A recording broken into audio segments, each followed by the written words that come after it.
Il y a quelque chose de très particulier dans le silence de 3 heures du matin. Ce n'est pas le silence de la paix, c'est le silence de l'attente. Un silence qui a du poids, qui a une texture, qui s'installe sur la poitrine comme une main froide. Vous êtes allongé, le plafond est là, immobile, indifférent.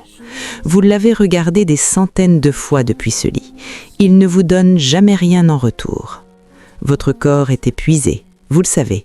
Vous l'avez senti toute la journée, cet épuisement, dans les épaules, dans les paupières, dans cette lourdeur des jambes que vous traîniez depuis 18 heures. Et pourtant, le sommeil ne vient pas. Il y a quelque chose dans la chambre avec vous, quelque chose que vous ne voyez pas, que vous ne pouvez pas toucher, mais que vous reconnaissez immédiatement. Vous l'avez déjà rencontré, nombreuses fois. Il sait exactement quand arriver. Il arrive toujours quand la lumière s'éteint. Il commence doucement, une pensée, juste une, anodine presque, un souvenir de la journée, une phrase que vous avez dite et que vous n'auriez peut-être pas dû dire, ou que vous n'avez pas dite et que vous auriez dû. Un regard reçu que vous n'avez toujours pas déchiffré, un email sans réponse. Ce n'est rien, ce n'est vraiment rien. Et puis, une deuxième pensée accroche la première, comme un fil qui tire sur un pull, doucement mais suffisamment. Et derrière ce fil, il y en a un autre, et un autre encore. Votre respiration change imperceptiblement, elle s'accélère légèrement, votre mâchoire se serre. Vous ne le remarquez pas encore. Vous essayez de vous retourner, peut-être que l'autre côté du lit sera plus doux, plus accueillant, peut-être que le sommeil viendra si vous trouvez la bonne position. Mais le démon est déjà là. Il ne dort pas, lui. Il n'a pas besoin de sommeil. Et dans quelques minutes, il va vous parler. Il va vous parler de tout ce que vous n'avez pas réglé, de tout ce qui pourrait mal tourner, de toutes les versions de vous-même que vous auriez pu être et que vous n'êtes pas. Il est patient. Il a toute la nuit. Si vous regardez cette vidéo, vous savez exactement de quoi je parle. Vous l'avez vécu. Peut-être hier soir, peut-être cette nuit. Et vous êtes exactement au bon endroit. Voici ce qui se passe réellement dans votre tête à 3 heures du matin. Une pensée en appelle une autre. Ce n'est pas métaphorique, c'est neurologique. Votre cerveau, dans l'obscurité et dans le silence, commence à chercher des connexions. C'est ce qu'il fait. C'est ce pourquoi il est fait. Trouver des patterns, anticiper les dangers, préparer des réponses. Le problème, c'est que la nuit, le filtre qui trie les informations importantes des informations parasites s'éteint à moitié. Votre cerveau crée tout avec la même urgence. La réunion de demain matin, la dispute de l'année dernière, la facture que vous avez oubliée, l'avenir de vos enfants, le sens de votre vie. Tout arrive en même temps, sans hiérarchie, sans frein. Une pensée sur votre travail déclenche un souvenir d'échec. Ce souvenir d'échec convoque une peur future. Cette peur future active une autre mémoire. Et vous voilà en train de revivre une conversation qui s'est passée il y a 3 ans, à 3h17 du matin, dans un lit où vous deviez dormir. C'est la spirale. Et maintenant, ajoutez quelque chose que Marc Aurèle, lui, n'avait pas à gérer. Le bruit numérique. Vous avez regardé votre téléphone avant de dormir, peut-être juste quelques minutes, peut-être 1 heure. Les actualités, les réseaux sociaux, les messages. Chaque notification est une micro-injection d'adrénaline. Chaque scroll est une stimulation. Votre cerveau a absorbé des dizaines, des centaines de fragments d'informations, d'émotions, de comparaisons sociales, d'images, de polémiques. Et quand vous avez posé le téléphone et éteint la lumière, vous pensez que c'était terminé, mais votre cerveau, lui, n'avait pas fini de traiter tout ça. Il venait juste de commencer. L'ennemi a un nom, l'ennemi a un visage. Et maintenant que vous pouvez le voir clairement, vous pouvez commencer à vous en défendre. Un homme est mort il y a près de 19 siècles, il a laissé derrière lui un manuel. Et dans ce manuel, il a décrit votre nuit avec une précision qui devrait vous donner des frissons. Marc Aurèle est mort en 180 après Jésus-Christ. Il était l'homme le plus puissant du monde connu. Empereur de Rome, commandant d'une armée de plusieurs centaines de milliers de soldats, maître d'un empire qui s'étendait de l'Écosse à l'Irak. Il n'avait pas de téléphone, pas de réseaux sociaux, pas d'algorithme. Et pourtant, il connaissait votre démon de minuit. Il vivait avec lui. Il lui a consacré des pages entières. Ce que vous allez regarder pendant la prochaine heure et demie n'est pas une conférence de développement personnel, ce n'est pas une liste de conseils pour mieux dormir, ce n'est pas de la méditation guidée. C'est quelque chose de plus dur, de plus honnête et de plus efficace. C'est une discipline mentale, une philosophie de combat, un ensemble d'outils forgés dans la réalité la plus brutale, la guerre, la perte, le deuil, le pouvoir, et affinés par 20 siècles d'histoire. Voici comment cette vidéo est construite. D'abord, nous allons comprendre qui était vraiment Marc Aurèle. Pas la statue de musée, l'homme, l'insomniaque, celui qui écrivait la nuit parce qu'il ne pouvait pas dormir. Ensuite, nous allons entrer dans le cœur de sa philosophie, le stoïcisme, et en extraire exactement ce qui s'applique à vos nuits. Puis, nous ferons la passerelle entre cette philosophie antique et ce que la neuroscience moderne dit du sommeil. Vous allez comprendre pourquoi Marc Aurèle avait raison sur tout, sans le savoir. Après ça, je vous donnerai un arsenal de stratégies concrètes, 4 techniques directement tirées des pensées que vous pourrez utiliser ce soir même. Et nous terminerons ensemble par un rituel, pas une métaphore, un rituel complet, minute par minute, que vous pourrez pratiquer en regardant cette vidéo. Si vous restez jusqu'à la fin, vous repartirez avec quelque chose que vous n'aviez pas quand vous avez appuyé sur lecture. Commençons.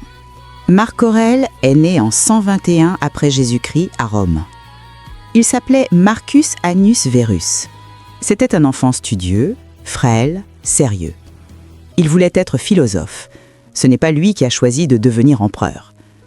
L'empereur Hadrien l'a désigné comme héritier indirect, à travers une série d'adoptions successives, parce qu'il voyait en lui quelque chose de rare. Un homme de bien. Pas un conquérant, pas un ambitieux, un homme de bien. Marc Aurèle est monté sur le trône à l'âge de 40 ans, en 161. Et depuis lors jusqu'à sa mort en 180, il n'a connu presque aucun repos. 2 ans après son accession au pouvoir, la guerre éclate aux frontières de l'Est. Les Parthes envahissent, puis ce sont les Germains qui traversent le Danube, puis une nouvelle vague, puis une autre. Marc Aurèle passera plus de temps sur le front militaire, dans les camps, dans la boue, que dans son palais de Rome. Et ce n'est pas tout. En 165, une légion revient d'Orient avec quelque chose que personne n'avait vu depuis des générations, une épidémie dévastatrice. La peste antonine. Elle va traverser l'Empire pendant 15 ans. Des millions de morts, des villes entières vidées, des armées décimées, l'économie de l'Empire effondrée. En 175, son général le plus brillant, Avidus Cassius, se proclame lui-même empereur et lance une rébellion, une trahison au cœur même du pouvoir. Et dans sa vie personnelle, Marc Aurèle a eu au moins 14 enfants. 9 sont morts avant lui. 9. Je vous pose la question directement, si vous étiez à sa place, est-ce que vous dormiriez ? Et pourtant, dans les rares moments de calme, souvent la nuit, dans sa tente de campagne, à la lumière d'une lampe à huile, Marc Aurèle écrivait. Pas pour la postérité, pas pour ses sujets, pour lui-même. Il s'adressait à lui-même à la 2e personne. Tu as le pouvoir sur ton esprit. Ne te laisse pas emporter. Rappelle-toi. Ces notes sont devenues les pensées, et elles ont survécu à 19 siècles pour atterrir dans vos mains, ou plutôt dans vos oreilles, ce soir. Le titre original des pensées, en grec, est ta et éoton, ce qui signifie littéralement « pour soi-même » ou encore « à lui-même ». Ce n'est pas un traité philosophique, ce n'est pas un essai destiné à être publié, ce n'est pas un discours impérial, c'est un journal intime, le journal d'un homme qui se bat contre ses propres pensées. Marc Aurèle s'y gourmande, il s'y reprend, il se rappelle à l'ordre, il note ses manquements, ses tentations, ses peurs, et il se rappelle, encore et encore, les principes qui doivent le guider. Pensez-y un instant. L'homme le plus puissant de la planète, celui qui pouvait faire exécuter n'importe qui d'un simple mot, celui dont la volonté était loi pour 60 millions de personnes, cet homme ressentait le besoin de s'écrire à lui-même, la nuit, pour se rappeler de ne pas se laisser submerger. Pour lui rappeler que ses pensées ne sont pas des réalités, que ses peurs ne le définissent pas, que la vertu n'est pas quelque chose qu'on atteint une fois pour toutes, c'est quelque chose qu'on choisit, de nouveau, chaque jour, chaque nuit.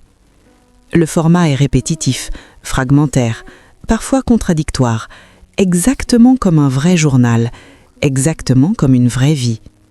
Et cette répétition n'est pas un défaut, c'est une méthode. Marc Aurèle savait quelque chose que la psychologie moderne a mis 2000 ans à formaliser. Pour changer un comportement, il faut répéter les principes jusqu'à ce qu'ils deviennent réflexes. Pas les lire une fois, les répéter, les réécrire, les imprimer dans le tissu de l'esprit.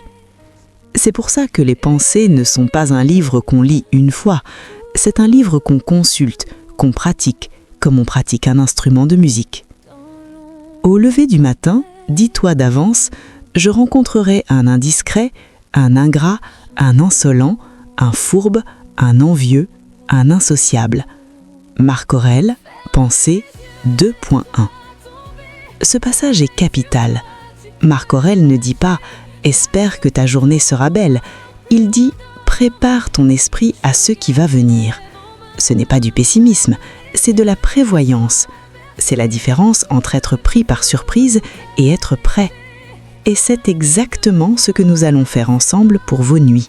Avant d'aller plus loin, vous avez besoin d'un vocabulaire, parce que les outils que nous allons utiliser ont des noms précis, et ces noms importent. Le stoïcisme est né à Athènes, vers 300 avant Jésus-Christ, sous les colonnes d'un portique, un stoa en grec, d'où son nom. Son fondateur s'appelait Zénon de Kition. Une génération plus tard, Chrysippe l'a systématisé. Et ensuite, au fil des siècles, des philosophes comme Épictète, Sénèque et Marc Aurèle en ont fait une philosophie de vie complète. L'idée centrale du stoïcisme tient en une phrase. Ce qui nous perturbe, ce ne sont pas les événements eux-mêmes, mais les jugements que nous portons sur eux. Relisez cette phrase. Elle paraît simple, elle est révolutionnaire. Ce n'est pas votre patron qui vous fait souffrir, c'est ce que vous pensez de votre patron. Ce n'est pas l'insomnie qui est insupportable, c'est le jugement que vous portez sur elle. Ce n'est pas l'avenir qui vous terrifie, c'est l'histoire que vous vous racontez sur l'avenir. Les stoïciens ont identifié 3 disciplines fondamentales. Première discipline, la discipline du désir. Apprendre à ne désirer que ce qui dépend de vous. Apprendre à accepter ce qui ne dépend pas de vous. On l'appelle aussi la dichotomie du contrôle, et nous y reviendrons longuement. Deuxième discipline, la discipline de l'action. Agir avec vertu dans toutes les circonstances, quelle que soit la résistance extérieure. Troisième discipline, la discipline du jugement, ou du logos, de la raison. Examiner chaque impression mentale avant de lui accorder de l'importance. Ne pas laisser une pensée non examinée dicter vos émotions. 3 mots à retenir. Désir, action, jugement. Ou plus simplement, accepter, agir, examiner. Et un concept au-dessus de tout, le logos, la raison universelle, l'ordre sous-jacent de toute chose. Pour les stoïciens, nous sommes des fragments de ce logos. Nous sommes, par nature, des êtres rationnels. Et chaque fois que nous cédons à la panique, à la rumination incontrôlée, nous trahissons notre nature profonde. Voilà le socle. Dans quelques minutes, nous allons le construire directement sur le problème de votre sommeil. Partie 3. Les pensées comme armure. Fermez les yeux une seconde. Imaginez que quelqu'un frappe à la porte de votre chambre à 3 heures du matin. Avant d'ouvrir, vous poseriez une question. Qui est là? Pourquoi vient-il? Est-ce un danger ou non? Vous ne laisseriez pas entrer n'importe qui, n'importe comment, sans vérification. Marc Aurèle avait développé exactement le même réflexe, mais pour les pensées.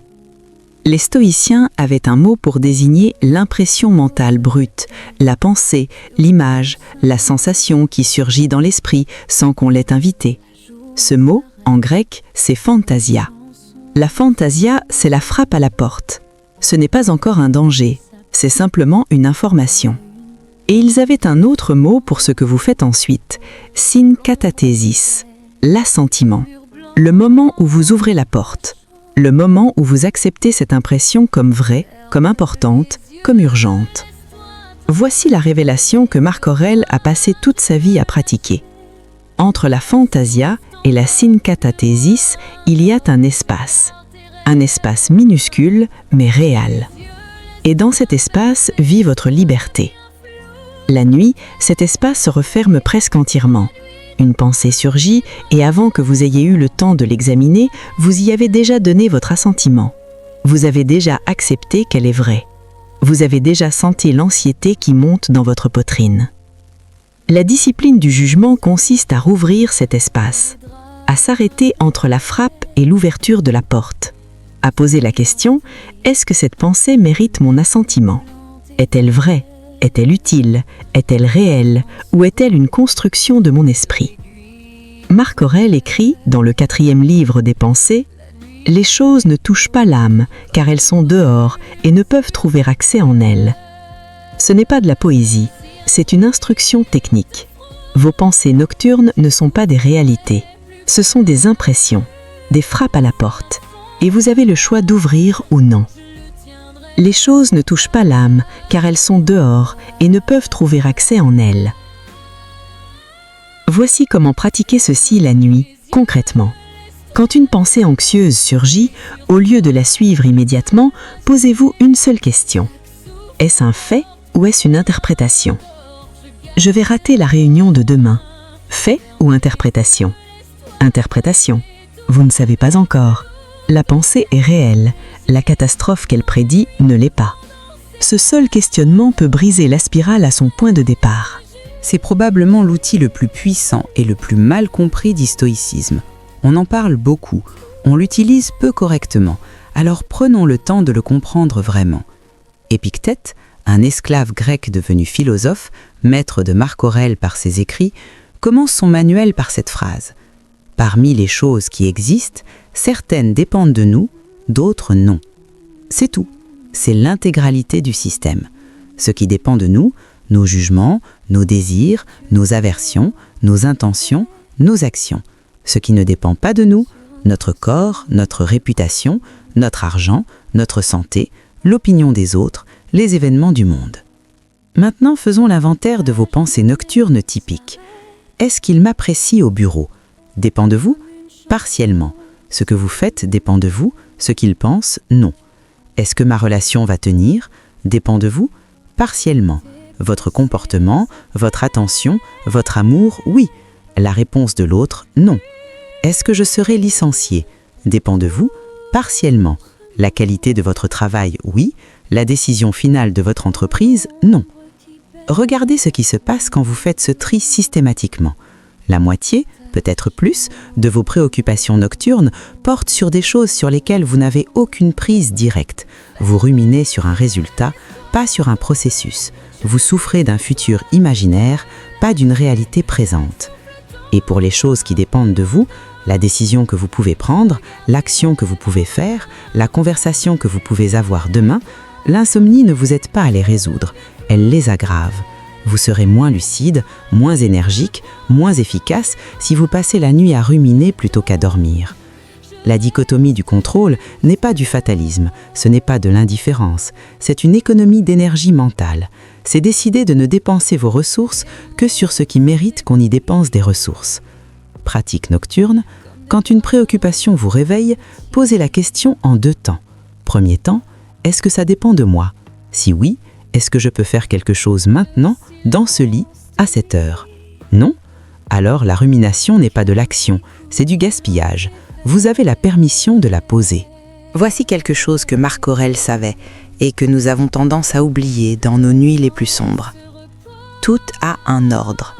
Pas un ordre bienveillant nécessairement, pas un ordre confortable, mais un ordre réel, sous-jacent, qui dépasse ce que nous sommes capables de percevoir à 3 heures du matin. Les stoïciens appelaient cela le logos, la raison universelle, le principe d'organisation de toute chose. Pour eux, l'univers n'est pas un chaos, il est régi par une logique profonde.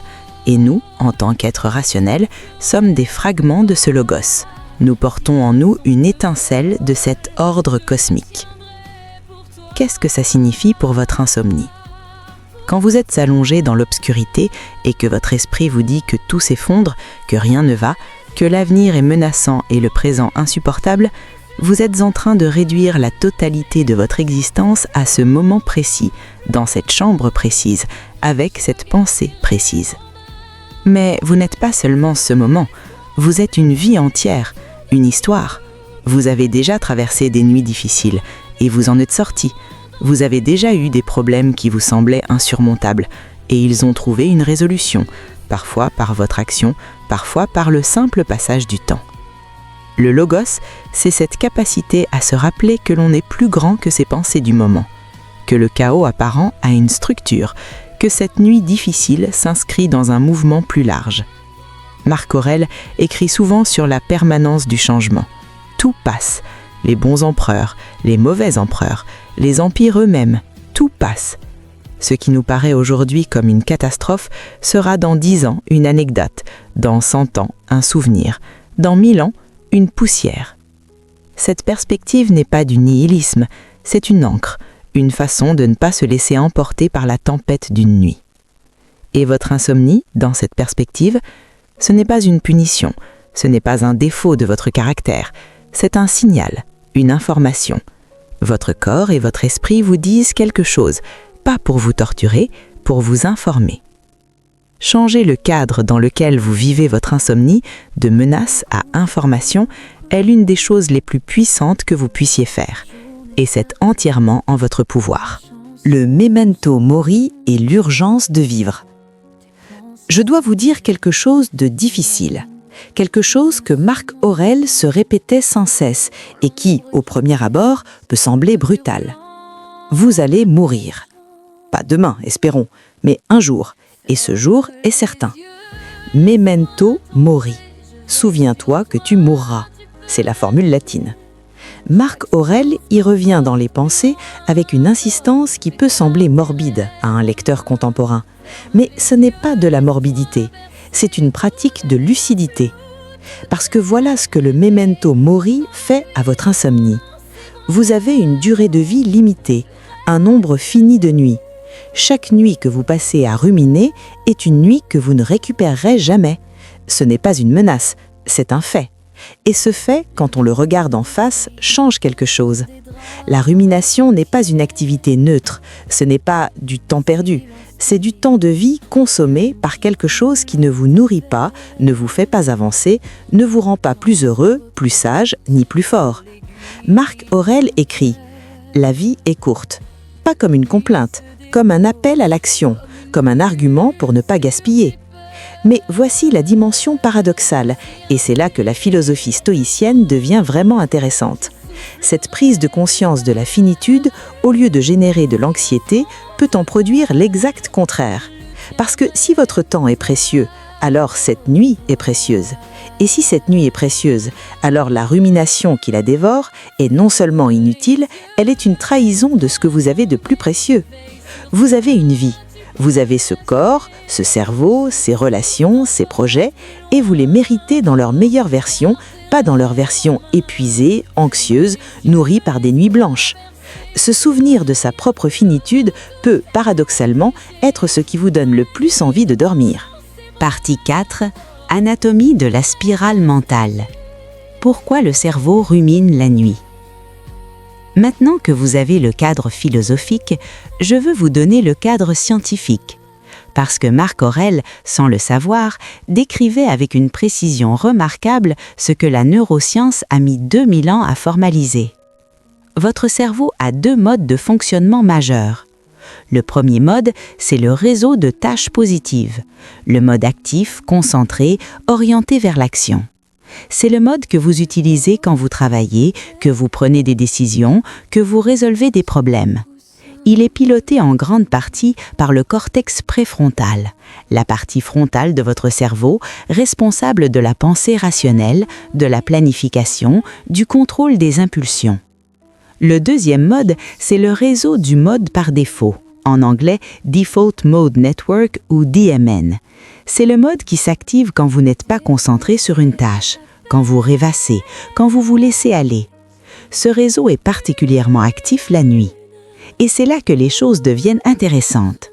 Le réseau du mode par défaut est intimement lié à l'amygdale, la structure cérébrale qui traite les menaces et les émotions. La nuit, quand le cortex préfrontal relâche son contrôle, parce qu'il est épuisé, parce que vous n'êtes pas en état d'alerte active, l'amygdale prend le relais. Et l'amygdale n'est pas rationnelle. Elle ne distingue pas le danger réel du danger imaginaire. Elle traite une pensée anxieuse comme elle traiterait un prédateur dans la savane. Résultat, votre rythme cardiaque monte, votre cortisol augmente, votre corps entre dans un état de vigilance physiologique, exactement l'inverse de ce dont vous avez besoin pour dormir. À cela s'ajoute un autre phénomène. La nuit, les niveaux de cortisol, l'hormone du stress, ont un cycle naturel. Ils sont censés être à leur plus bas entre minuit et 3 heures du matin, puis remonter progressivement vers 6 heures pour vous préparer à vous réveiller. Mais la rumination perturbe ce cycle. Elle maintient le cortisol à un niveau élevé au moment exact où il devrait être au plus bas. Et maintenant, regardez ce que Marc Aurèle prescrivait. Examinez ses pensées avant de leur donner son assentiment. Questionnez la fantasia. Refusez de laisser une impression non examinée gouverner l'esprit. Ce qu'il décrivait, c'est exactement la réactivation du cortex préfrontal. C'est le fait de remettre le cerveau rationnel aux commandes, de sortir du pilotage automatique de l'amygdale. Il n'avait pas les mots de la neuroscience, mais il avait la méthode. Et cette méthode fonctionne, non pas par magie, mais parce qu'elle agit directement sur les mécanismes biologiques de la rumination. Le démon numérique. Marc Aurèle vivait à la jonction de plusieurs fronts de guerre. Des messagers arrivaient en permanence avec de mauvaises nouvelles. Des décisions urgentes l'attendaient chaque matin. Des crises se succédaient sans laisser de répit. D'une certaine façon, sa vie ressemblait à ce que vous vivez avec votre téléphone. La différence, c'est que lui pouvait fermer sa tente. Vous dormez avec l'ennemi dans votre chambre. Voici ce que les écrans font concrètement à votre cerveau dans les 2 heures avant le coucher. Premièrement, la lumière bleue. Votre cerveau utilise la lumière comme signal pour réguler la mélatonine, l'hormone du sommeil. La lumière bleue des écrans supprime la production de mélatonine. Votre cerveau interprète cette lumière comme de la lumière diurne et retarde l'endormissement de 30 à 90 minutes, parfois plus. Deuxièmement, la dopamine. Chaque notification, chaque like, chaque nouveau contenu déclenche une micro-libération de dopamine. Votre cerveau devient littéralement dépendant de ces micro-récompenses. Quand vous posez le téléphone, votre cerveau est en manque. Il cherche la prochaine stimulation. Il ne trouve rien. Et dans ce vide, les pensées anxieuses s'engouffrent. Troisièmement, l'arousal cognitif. Ce terme technique désigne simplement le niveau d'activation de votre cerveau. Les contenus informatifs, émotionnels, polémiques, les actualités, les débats, les comparaisons sociales maintiennent votre cerveau dans un état de haute stimulation. Un cerveau en état de haute stimulation ne s'endort pas facilement. Il a besoin de temps, souvent 1 à 2 heures, pour redescendre à un niveau compatible avec le sommeil. Maintenant, pensez à votre rituel de soirée typique. Vous avez regardé votre téléphone jusqu'à 22h30, 23h, peut-être plus tard, puis vous avez éteint la lumière et attendu le sommeil. Mais votre cerveau, lui, était encore en train de crêter les informations absorbées dans les 2 dernières heures. Il n'était pas prêt. La solution de Marc Aurèle était simple. Couper. Pas réduire, couper. Créer une coupure nette entre le monde extérieur et le repos intérieur. Dans les termes stoïciens, c'est la discipline de l'impression, fantasia. Contrôlez ce que vous laissez entrer dans votre esprit dans les heures qui précèdent le sommeil. Parce que votre esprit ne filtre pas lui-même ce qu'il a ingéré, c'est à vous de contrôler l'entrée. Les masques psychologiques de l'insomnie. L'insomnie n'a pas une seule face. Elle en a plusieurs. Et avant de pouvoir la combattre efficacement, il faut savoir à quelle version vous avez affaire. Le premier masque, c'est l'anxiété du futur. Et si ça ne marche pas? Et si je perds mon emploi? Et si ma santé se détériore? Et si ma relation s'effondre? Le futur comme territoire de toutes les catastrophes possibles. Le cerveau en mode DMN nocturne est particulièrement doué pour générer des scénarios catastrophiques, parce que l'anticipation du danger est un mécanisme de survie. Mais la nuit, dans votre chambre, ces scénarios ne vous protègent pas, ils vous épuisent.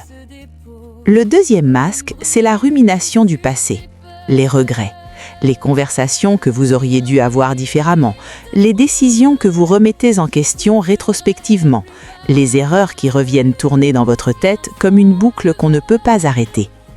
Le passé ne peut pas être changé, mais le cerveau nocturne insiste pour le rejouer encore et encore, comme si cette fois la fin pourrait être différente.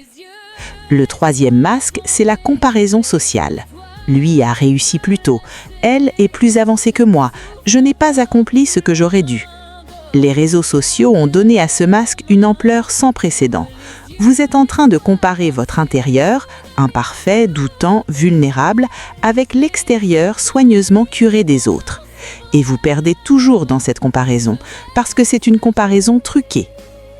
Le quatrième masque, c'est la peur de ne pas y arriver. Pas un domaine précis, une sensation globale d'inadéquation. Je ne suis pas à la hauteur, je suis en retard sur ma propre vie. Un sentiment diffus, difficile à nommer, mais omniprésent dans les nuits difficiles. Maintenant, regardons chacun de ces masques à travers le prisme stoïcien. Dans chaque cas, posez la question « Quel est le jugement sous-jacent qui alimente cette pensée ?»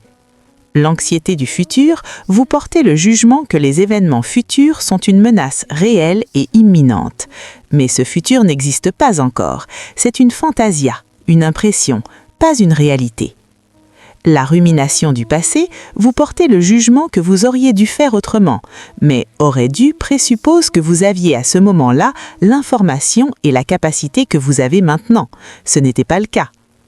La comparaison sociale, vous portez le jugement que votre valeur est déterminée par rapport aux autres.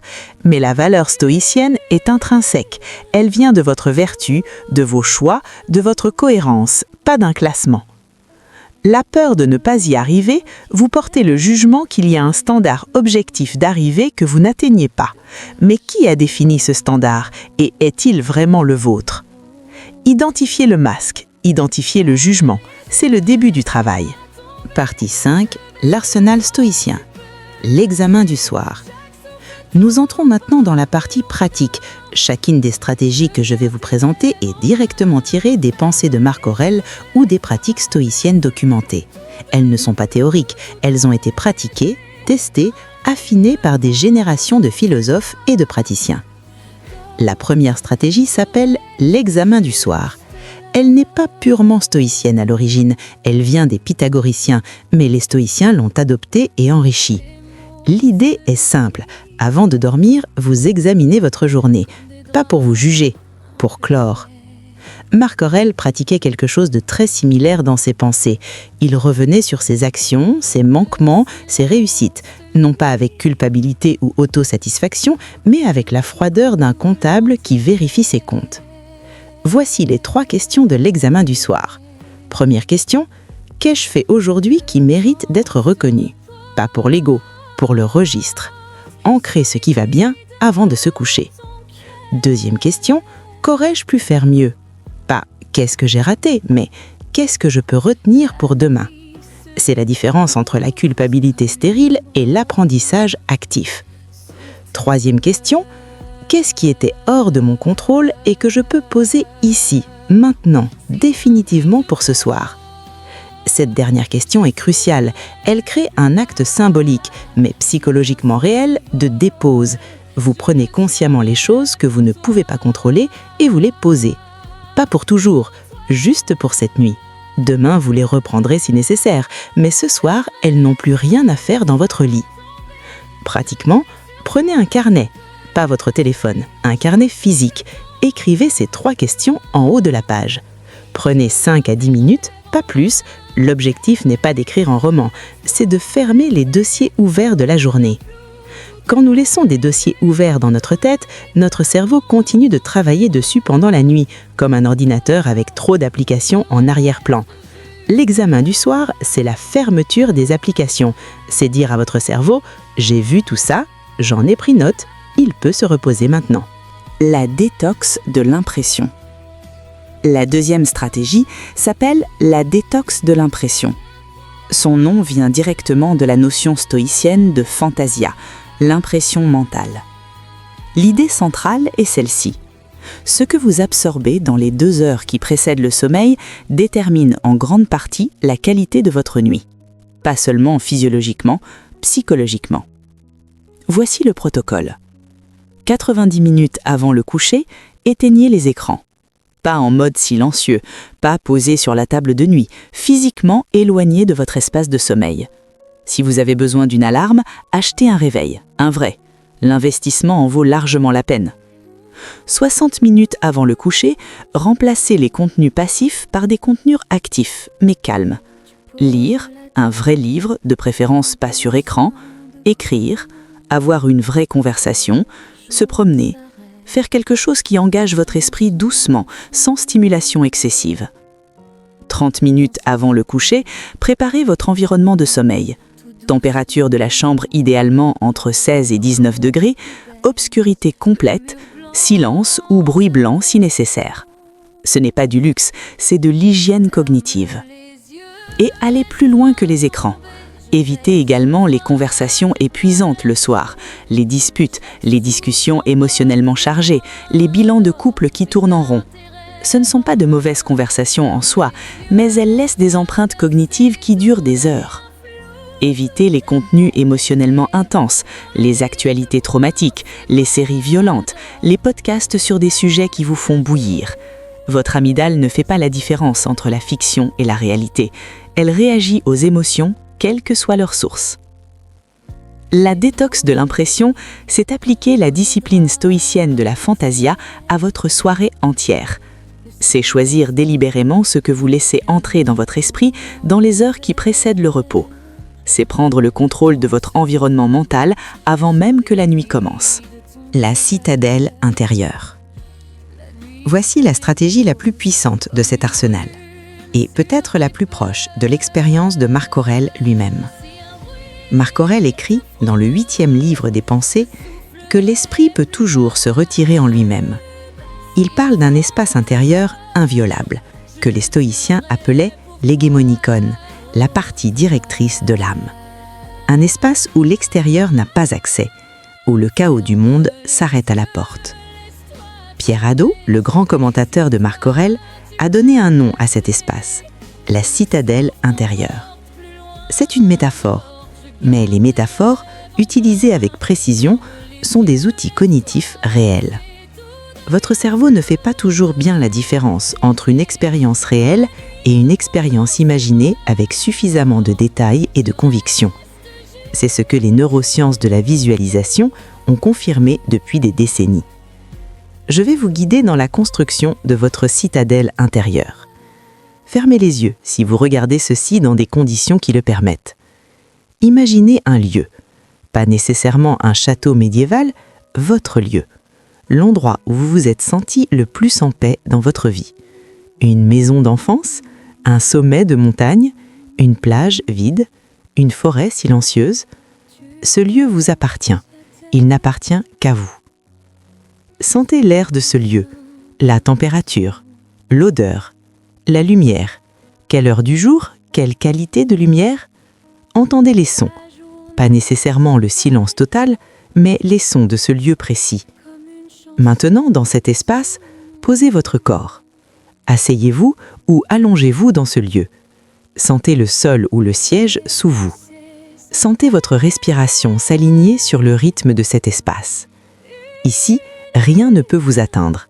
Pas vos pensées, pas vos peurs, pas les obligations de demain, pas les regrets d'hier. Ils existent peut-être quelque part derrière les murs de cette citadelle, mais ils n'entrent pas. Pratiquez cet exercice chaque soir pendant 2 semaines. Construisez ce lieu avec de plus en plus de détails. Affinez-le, enrichissez-le, jusqu'à ce que votre cerveau puisse y accéder en quelques secondes, juste en fermant les yeux et en respirant. C'est votre port d'attache cognitif, votre retraite intérieure. Et contrairement à votre maison, à votre bureau, à vos comptes en banque, on ne peut pas vous l'enlever. Le tri des préoccupations. La 4e stratégie est la plus rapide. 5 minutes. Stylo, papier. Pas d'écran. Voici le protocole du tri des préoccupations. Étape 1. Écrivez vos 3 préoccupations principales du moment. Pas plus de 3. Choisissez les plus lourdes, celles qui ont tendance à surgir la nuit. Étape 2. À côté de chacune, écrivez une lettre. C pour contrôlable, NC pour non contrôlable. Étape 3. pour chaque préoccupation marquée C, une seule action possible que vous pouvez faire demain. Une seule, pas un plan entier. Une action, concrète, réalisable, précise. Étape 4, pour chaque préoccupation marquée NC, un seul mot, poser. Littéralement, écrivez ce mot. C'est un acte symbolique d'abandon volontaire. Vous ne niez pas que cette préoccupation existe, vous décidez consciemment qu'elle n'a pas droit de séjour dans votre nuit. Ce rituel d'écriture fait quelque chose de précis neurologiquement. Il externalise les pensées. Quand une pensée est dans votre tête, votre cerveau la maintient active pour ne pas la perdre, comme on garde une liste dans la tête pour ne pas l'oublier. Quand vous l'écrivez, votre cerveau peut relâcher ce maintien. La pensée est en sécurité sur le papier. Elle ne risque plus d'être perdue. C'est peut-être la technique la plus simple de cet arsenal et souvent la plus immédiatement efficace. Partie 6. La retraite intérieure. Construction du rituel. Nous allons maintenant assembler tout ce que vous avez appris en un rituel complet. Pas une série de conseils, un rituel, une séquence ordonnée d'actes qui prépare le corps et l'esprit au sommeil. Le rituel est un concept que les stoïciens ne théorisaient pas explicitement, mais qu'ils pratiquaient. Marc Aurèle décrivait ses préparations matinales, ses examens de conscience, ses moments de retrait intérieur. Ce sont des rituels, des actes répétés avec intention. La répétition est essentielle. Le cerveau aime les patterns. Quand vous exécutez la même séquence chaque soir, au même moment, dans le même ordre, votre cerveau commence à anticiper ce qui suit. Et ce qui suit, c'est le sommeil. La séquence devient, avec le temps, un signal biologique, un signal conditionné. Voici la structure du rituel. 90 minutes avant le coucher. C'est le début. Vous éteignez les écrans, tous. C'est non négociable. Vous faites une dernière vérification, ce que vous devez vérifier.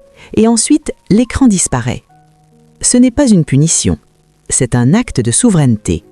Vous choisissez de protéger votre espace. 60 minutes avant le coucher. Vous lisez. Pas les actualités, pas des emails. Quelque chose qui vous nourrit sans vous stimuler excessivement. Les pensées de Marc Aurèle, par exemple, quelques pages, ou un roman, ou de la poésie. Quelque chose qui engage votre intelligence doucement, qui ralentit le flux mental. 30 minutes avant le coucher, vous pratiquez l'examen du soir. 10 minutes maximum. 3 questions. Carnet, stylo. Puis le tri des préoccupations si vous avez des dossiers ouverts qui vous pèsent. 5 minutes, pas plus.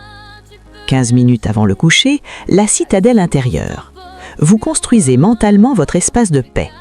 Vous laissez votre corps commencer à se détendre physiquement, respiration plus lente, muscles qui relâchent progressivement. Au moment de se coucher, une intention pour le lendemain. Une seule phrase, pas une liste de tâches, une intention. Demain, je veux être plus présent avec mes enfants.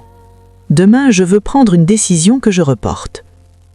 Cette intention ancre votre esprit dans le lendemain sans l'y propulser avec anxiété.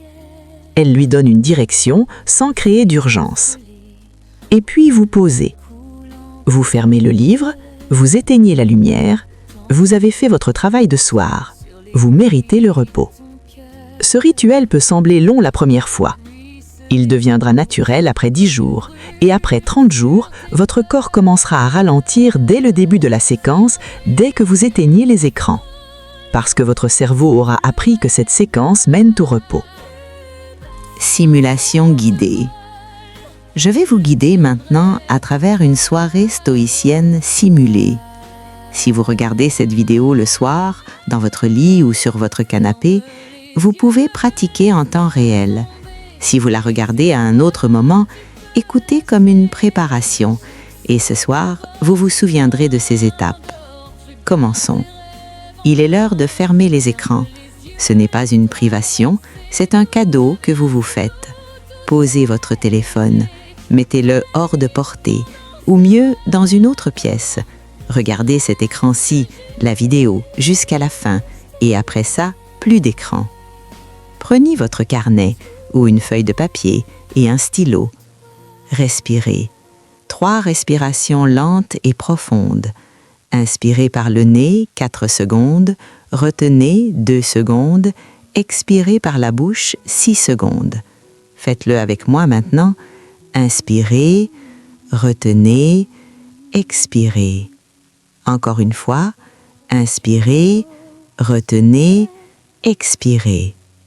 Vous sentez quelque chose ralentir dans votre poitrine? C'est votre système nerveux parasympathique qui prend le relais. La respiration contrôlée active directement le nerf vague, le grand régulateur du calme physiologique. Ce n'est pas de la spiritualité, c'est de la biologie. Maintenant, l'examen du soir. Posez-vous la première question. Qu'ai-je fait aujourd'hui qui mérite d'être reconnu? Prenez 30 secondes. Trouvez une chose. Peut-être une conversation que vous avez bien menée, peut-être un effort que vous avez fourni, peut-être simplement le fait d'être encore là, encore debout, encore présent. Écrivez-le. Deuxième question. Qu'aurais-je pu faire mieux? Pas pour vous juger, pour apprendre. Une chose. Écrivez-la sans émotion excessive, comme une note technique. Troisième question. Qu'est-ce qui est hors de mon contrôle et que je peux laisser pour ce soir? Nommez-le. Écrivez le mot « poser » à côté et tournez la page. Maintenant, s'il y a des préoccupations qui flottent encore, des pensées qui veulent attirer votre attention, qui insistent, faites le tri rapide. Écrivez-les, classez-les, définissez une action ou posez-les. Et maintenant, fermez le carnet. Allongez-vous. Si vous n'êtes pas déjà dans votre lit, allez-y maintenant. Commencez à construire votre espace intérieur, votre lieu de paix. La lumière, l'air, la température, le sol sous vos pieds ou sous votre corps. Vous êtes ici, vous êtes en sécurité. Rien ne peut entrer ici sans votre permission. Vos pensées peuvent frapper à la porte, vous pouvez les entendre, mais vous choisissez de ne pas ouvrir. Pas ce soir. Ce soir, la citadelle est fermée. Votre respiration continue de ralentir. Votre corps continue de peser plus lourd dans le matelas. Chaque expiration vous ancre un peu plus dans le présent de ce moment, ce lit, cette chambre, ce corps. Vous avez fait votre travail aujourd'hui. Vous avez fait votre travail ce soir. Le reste appartient à demain. Pour l'instant, vous n'avez rien à faire d'autre que ceci. Rien d'autre que ça. Partie 7. L'aube du maître de lui-même. Segment 7.1. La transformation. Nous sommes partis ensemble d'une chambre à 3h17 du matin, d'un réveil qui attend dans l'obscurité, d'un démon intérieur qui connaît votre prénom et tous vos points faibles. Regardez où nous sommes maintenant. Vous comprenez pourquoi votre cerveau fait ce qu'il fait. Vous comprenez les mécanismes, la fantasia, la syncatathesis, le DMN, l'amygdale, le cortisol. Vous avez des noms pour vos ennemis et des noms pour vos alliés. Vous avez 4 outils concrets. L'examen du soir, la détox de l'impression, la citadelle intérieure, le tri des préoccupations. Vous avez un rituel, une séquence, un plan pour ce soir. Mais je veux vous dire quelque chose de plus important que tout ça. La transformation que Marc Aurèle cherchait et qu'il décrit, imparfaitement, avec honnêteté, dans les pensées, ce n'est pas devenir quelqu'un qui ne ressent plus rien, ce n'est pas l'anesthésie, ce n'est pas le détachement froid d'un mur de pierre, c'est quelque chose de bien plus subtil et de bien plus humain. C'est devenir quelqu'un qui ressent, mais qui ne se laisse plus gouverner par ce qu'il ressent. Quelqu'un qui voit la spirale se former et qui peut choisir de ne pas la suivre. Quelqu'un qui entend frapper le démon de minuit et qui peut décider de ne pas lui ouvrir la porte. Marc Aurèle était un homme qui pleurait la mort de ses enfants, un homme qui tremblait peut-être devant l'étendue de ses responsabilités, un homme qui doutait, qui se trompait, qui recommençait. Le stoïcisme ne lui a pas enlevé son humanité. Il lui a donné une citadelle, un endroit à l'intérieur de lui-même où, quelle que soit la tempête dehors, quelque chose restait stable, quelque chose restait lui. C'est la souveraineté cognitive.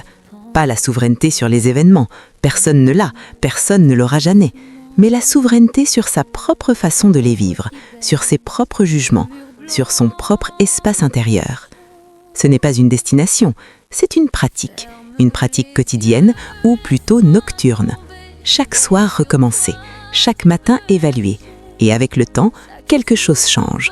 Pas dramatiquement, doucement, imperceptiblement d'abord, puis de façon évidente. Le réveil à 3h17 ne disparaît peut-être pas, mais il change de nature. Il devient moins une alarme et plus un signal, moins un ennemi et plus un signal. Et vous, face à ce signal, vous n'êtes plus le même. Tu as le pouvoir sur ton esprit, pas sur les événements extérieurs. Réalise cela et tu trouveras la force. Marc Aurèle. Voilà, nous sommes au bout de ce voyage. Avant de vous laisser, je veux vous poser une question et j'aimerais vraiment que vous y répondiez dans les commentaires. Parmi les 4 stratégies de l'arsenal stoïcien, laquelle résonne le plus pour vous? L'examen du soir, la détox de l'impression, la citadelle intérieure ou le tri des préoccupations? Je lis tous les commentaires et les retours que vous laissez aident à construire la prochaine vidéo parce que je veux aller exactement là où vous en avez besoin. Si cette vidéo vous a apporté quelque chose, si elle vous a aidé à voir votre insomnie autrement, si elle vous a donné un outil que vous allez utiliser ce soir, c'est la meilleure façon de me le dire. Pas avec un like, même si ça compte, avec un mot dans les commentaires. Un seul mot, ce qui vous a touché. Et si vous voulez aller plus loin dans la philosophie stoïcienne, si cette vidéo vous a donné envie de lire Marc Aurèle directement, je vous recommande les Pensées dans la traduction de Mario Meunier pour la fluidité ou dans celle de Frédéric Malaparte pour la rigueur philosophique. Ce sont les 2 références en français. Toutes les 2 sont accessibles, relativement peu chères et vous accompagneront bien au-delà d'une nuit. Cette vidéo est la première d'une série que j'appelle « Stoïcisme appliqué ». Dans les prochains épisodes, nous allons utiliser les mêmes outils, la même rigueur philosophique, la même honnêteté pour d'autres défis du quotidien. L'anxiété chronique, la procrastination, les relations difficiles, les deuils, les transitions. Le stoïcisme n'est pas une philosophie de l'indifférence, c'est une philosophie de la force tranquille. Et cette force, vous la portez déjà en vous. Ces outils ne créent rien de nouveau, ils dégagent ce qui est déjà là. Abonnez-vous si vous voulez que la prochaine vidéo vous retrouve. La cloche est activable et je vous promets que chaque notification que vous recevrez de cette chaîne en vaudra la peine. Pour l'instant, il est peut-être tard là où vous êtes. Éteignez les écrans, prenez votre carnet et dormez. Vous le méritez.